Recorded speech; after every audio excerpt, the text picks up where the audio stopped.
Hello everyone, I hope you're all keeping safe and well and staying alert.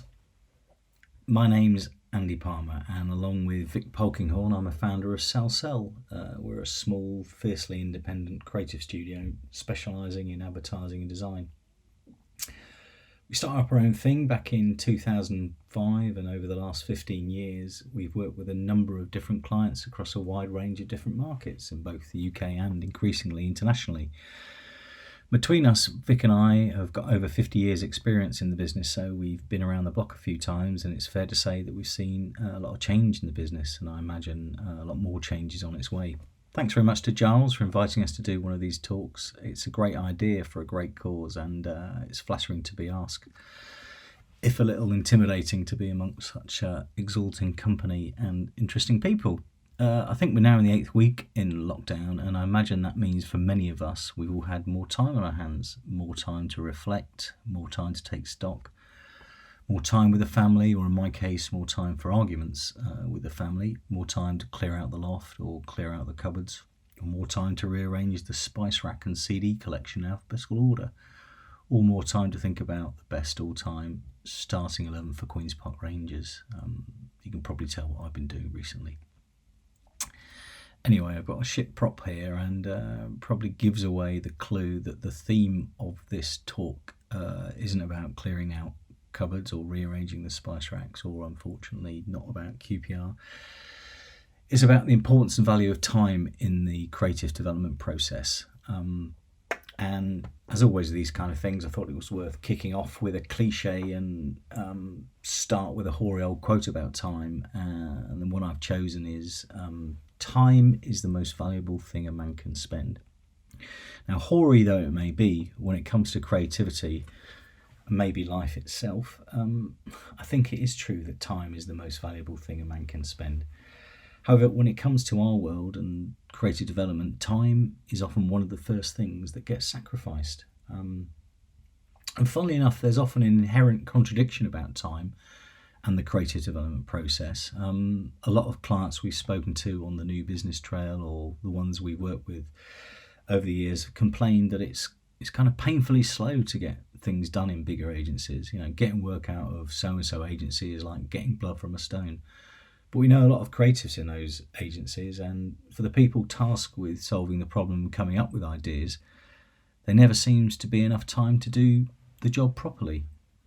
So why is that? I think part of this mess is down to the way that a lot of agencies are set up. They're often kind of bureaucratic, kind of systematized processes, too ready to force creative thought into kind of baton passing production line process where time and space to do the work is severely compromised.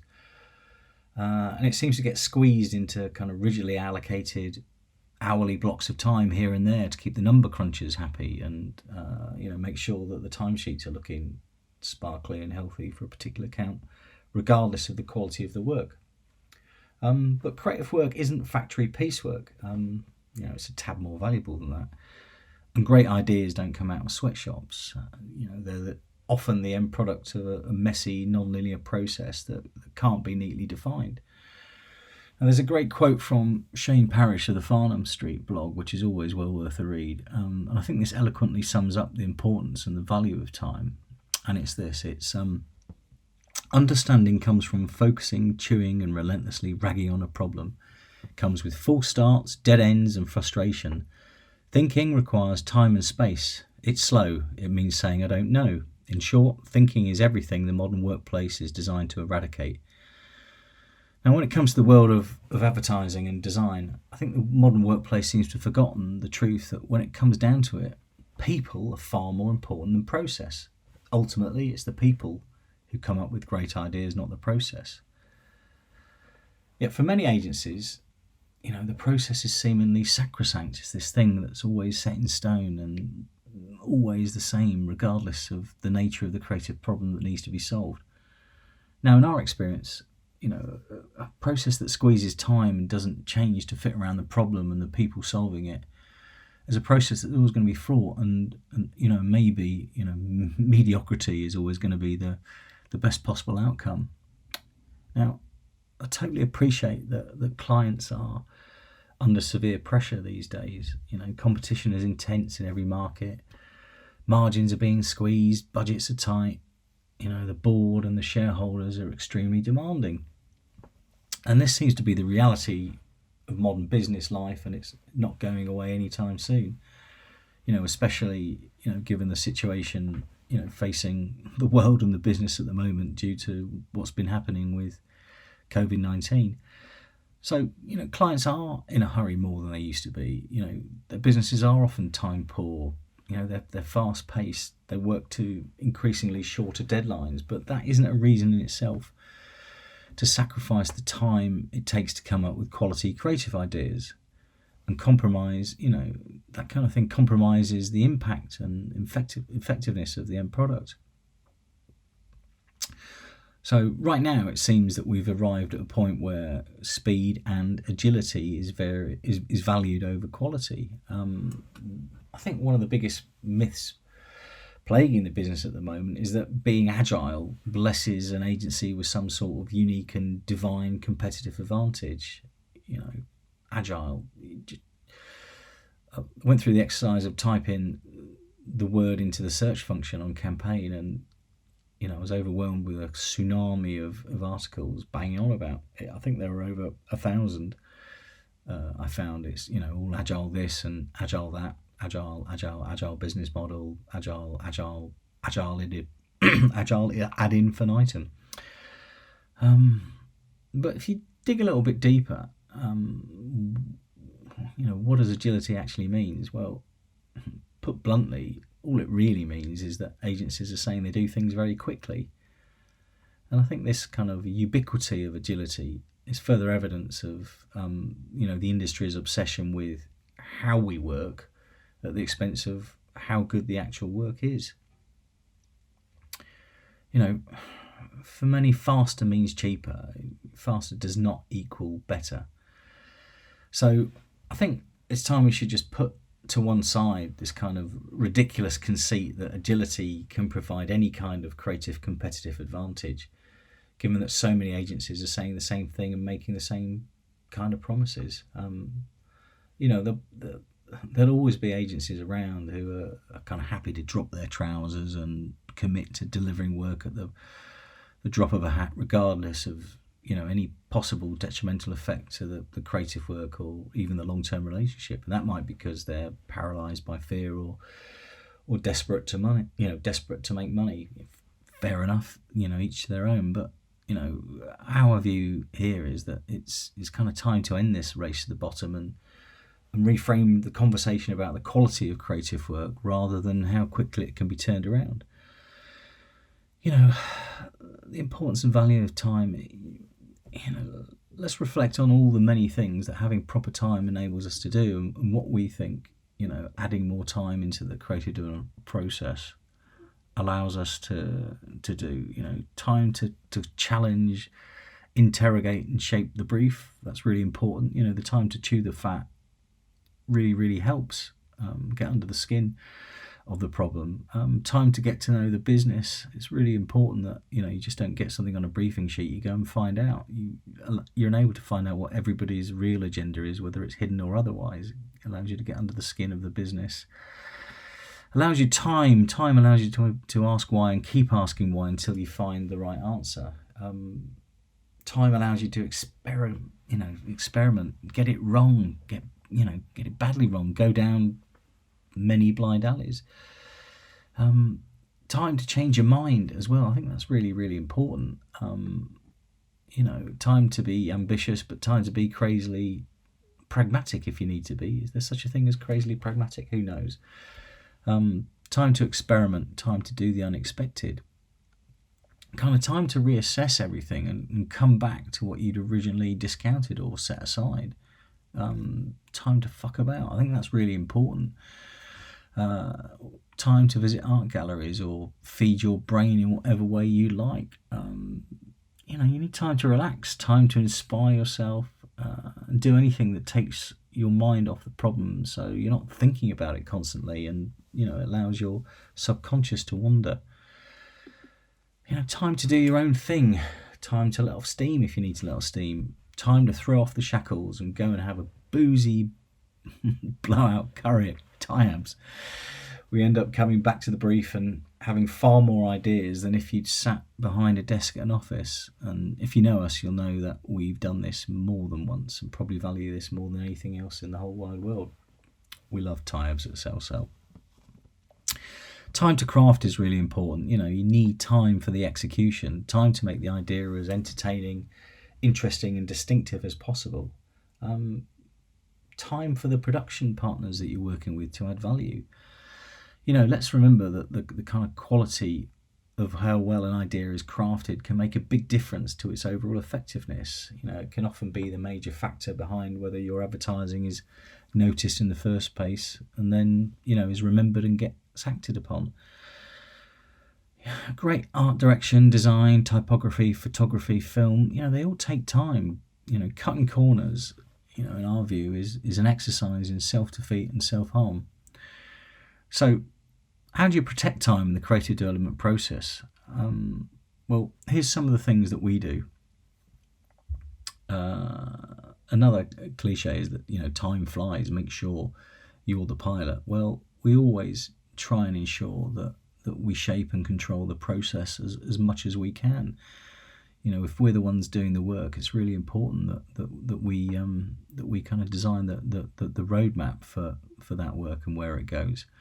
So we don't ever promise brand new ideas at the drop of a hat, and we don't agree to start work unless we feel we have sufficient time to get under the skin of the business, gather the right information and get access to the key decision makers. That might take a little bit of time, but ultimately it might save time in the long run.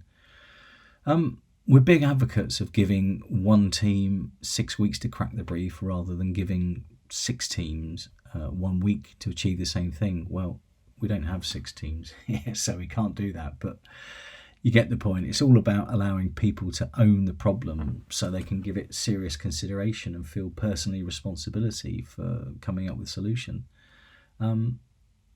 We don't eat up creative development time with endless meetings. We try to minimize the number of external and internal creative reviews. I think you can have too much reviews and they can end up taking more time than the actual work does itself. We don't let any kind of oppressive timesheet mentality dictate creativity. You can't book idea generation time into 30 or 60-minute slots and expect the best kind of work. I think the idea of working with something like kind of Slack would it's kind of send a icy dread down our shoulders, and the idea of it being kind of claustrophobic and being watched over all the time. We're not into any of that kind of stuff. We never allow more time to write the creative brief than do the work. Our belief is that the brief should be a springboard and not a straitjacket, and sometimes, shock horror, the client brief might actually be clear enough and good enough to work with from day one. If you're clear about what the objectives and what you're trying to achieve are, then you might be able to get going. We always make sure we give feedback on client feedback. Remember, not everything you'll be asked to look at or change will benefit the development of the work. We make sure we always kind of fully understand what's driving or what's behind any client comments, and we try and focus the conversation on identifying what the problem is so we can recommend the best solution. Another thing that we try and always do is make sure that we're presenting to people who only present to people who have the power to say yes, or those rare cases where it's not possible, make sure that the work is preserved intact and unscathed until it reaches that point. And going back to craft again, we keep in mind that the approval of the concept is only half the battle. So we never squeeze or skimp on crafting time. We avoid brainstorms and hackathons like the plague. Vic and I are both introverts, and we're not dancing monkeys that can just perform on command. So we prefer to do work in the sanctity of our office, or at the moment, the sanctity of our home. I think the irony is that by doing a lot of these things and cutting out or cutting down on the elements that get in the way of creative development, it actually frees up more thinking time. In our experience, the whole process can actually be quicker from start to finish if you do that. Now, when we've said similar things on Twitter in the past, some people have said that it's wildly unrealistic to expect clients to give agencies more time, with the implication being that those days are long gone and that creative people just need to suck it up and get on with it and accept the new status quo. However, it's important to point out that I'm by no means advocating a return to the days of creatives hiding away, locked in their ivory tower for 3 months, and you only involve the client when you ring them up to tell them that the ad's in the paper in the morning. I'm not talking about that at all. I'm talking about making sure that any creative development process is designed around creative development. There's that Douglas Adams quote about, I love deadlines, I love the sounds of them whooshing by. Well, we're very respectful of deadlines here, and we always make sure that we're comfortable with them from the get-go, so we can stick to them with confidence, knowing that there's enough time for great work to happen. Trying to find an extra couple of weeks of uninterrupted thinking time can make all the difference, believe me. And as you can imagine, we're not fans of the kind of defeatist, that's the way things are, they're not going to change attitude. In our experience, it's not true either. We for the last 15 years, we've been working on a lot of big projects where we have been able to kind of slow things down and make sure that we get the right result at the end of the process. But it requires, a lot of management of expectations. We've always tried to take control of the issue of quality time for creative development from the start of any project we've worked on. And, at times it is really hard work. And, at times we struggle, especially if, maybe clients have got into bad habits working with other agencies. But, having difficult and honest conversations up front about time always turns out to be worthwhile. And because Vic and I are the ones on the front line doing the work, we have to be protective about our time. We have to fight for it and ruthlessly guard it, because nobody else will. And we know we can't compromise, because it'll end up biting us on the arse, impacting us directly by having a knock-on effect on the quality of the work. And, as a small agency, the work is our calling card. It's all we've got. I think there's also a kind of dangerous myth that exists that the pressure of having less time to come up with ideas actually stimulates creativity. And I think this is genuinely perpetuated by those without any experience or responsibility for staring at a blank piece of paper or an empty computer screen to come up with a brilliant creative idea. Whilst creative thinking is obviously possible under circumstances of increased time pressure, and a rabbit can be magically pulled from the proverbial hat, this is the exception and not the norm. I found a study in the Harvard Business Review by Amabile, Hadley and Kramer, and they kind of summed it up really kind of neatly. And it was don't be fooled into thinking that time pressure will in itself spur creativity. That's a powerful illusion, but an illusion nonetheless. Complex cognitive processing takes time, and without some reasonable time for that processing, creativity is almost impossible. So there, it's the truth. It's in the Harvard Business Review. I think it's also worth bearing in mind that the instant gratification culture of wanting everything now is kind of directly at odds with the inescapable reality that brands are built over time, and that there needs to be continual investment in a long-term advertising idea to reap the rewards of it. Now, although it can be a difficult topic to broach to a client who wants everything done tomorrow or even done yesterday, there needs to be much more discussion about the unpalatable truth that the creation of great work and long-term advertising ideas needs proper time. When a campaign is finally unleashed, the only real measure that counts in the long run is how it works, how effective it is, not how long it took to make. Now, I appreciate we're operating in a climate where a lot of companies are going to want to move as quickly as possible to try to recover lost revenue and do everything they can to ensure their business survives or thrives. That's absolutely fair enough. However, we shouldn't lose sight of the fact that classic big advertising ideas actually makes it easier for agencies and clients to be more agile over time. There, I've used that word. A big idea that's properly developed over time, it allows client to get off the kind of endlessly spinning hamster wheel of poorly linked tactical ideas.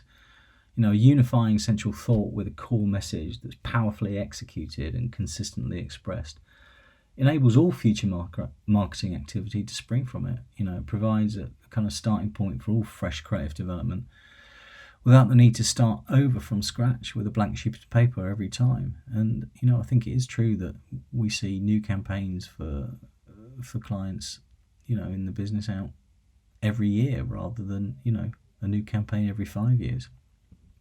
In the long run, a big advertising idea that might have taken longer to see the light of day will create significant economies of scale further down the line, as clients don't have to keep paying for the process and the output of the constant reinvention of the idea and the message and the execution.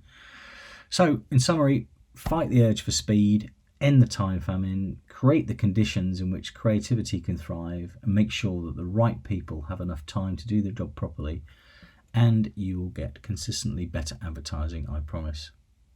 Thank you very much. Bye.